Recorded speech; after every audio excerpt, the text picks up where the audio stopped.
আমাদের জনাব তারেক রহমান এই ঢাকার বাইরে প্রথম সিরাজগঞ্জ আসছে।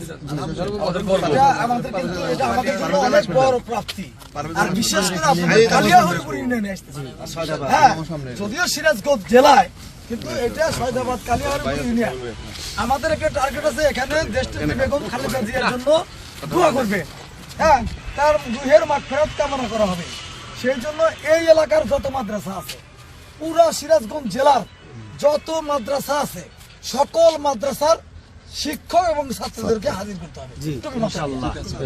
আমার কিন্তু এটা অনেকদিন আগের থেকে আমার একটা স্বপ্ন ছিল যে তারেক রহমানের এই বিশেষ করে আপনার যে টুকুবের সাথে আমার সবসময় কথা হয়েছে যে বিশেষ করে কওমির মাদ্রাসার শিক্ষক এবং ছাত্রদেরকে নিয়ে চেয়ারম্যান সাহেব একটা প্রোগ্রাম করানো।